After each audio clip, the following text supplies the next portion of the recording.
গায়ে থেকে ফেটে রক্ত বেরোতো, হ্যাঁ, সেগুলোর প্রতিবাদ হয়নি। তার কারণ আমার মা পুলিশে যেতেন না, এত অত্যাচার সহ্য করার পরেও পুলিশে যেতেন না, ভাবতেন হ্যাঁ পার্থসারথী চৌধুরী তার ছেলে ঠিক হয়ে যাবে। তার যে যে কথাটা উনি যখন ওনার গায়ে আগুন লাগে উনি বলেছিলেন যে ওনার নারায়ণ ছেলে, হ্যাঁ, এক শ্বাস নিতে পারছেন না, সেই অবস্থাতে উনি নারায়ণ ছেলে বলেছেন, সেটা ওনার ব্যক্তিগত ব্যাপার। কিন্তু আমি পুলিশের কাছে গেছি ওর নির্যাতনের কারণে এবং সমস্ত ডকুমেন্টস ওনাদেরকে শো করেছি। মহিলা সুরক্ষা কমিশনে গেছি, ওনারা চিঠি পাঠাবেন বলেছেন, অনেক কিছুই বলেছেন, কিন্তু আমি আজও আশ্বাস পাইনি বলেই সে আজকেও গর্জে উঠেছে আমার উপরে, হ্যাঁ, নারী নির্যাতন এবং মানসিক নির্যাতন, যে আজকে আমার গায়ের থেকে সে গয়না খুলে নেওয়ার কথা সে বলেছে।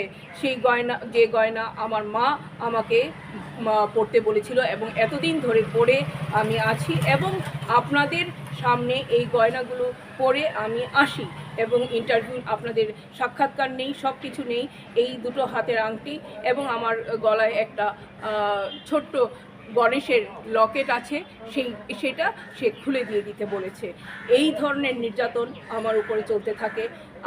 আমি চাই সমস্ত নারীরা সুরক্ষিত হোক এই সমাজে এবং আমি নিজে সুরক্ষা চাই।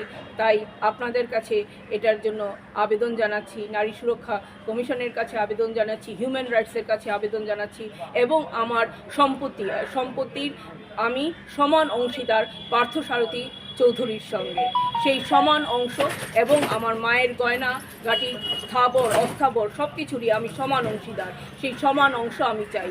উল্টে আমার গায়ের গয়না খুলে দেওয়ার জন্য আমি মানুষের কাছে বা আইনের দ্বারস্থ আমি হচ্ছি না।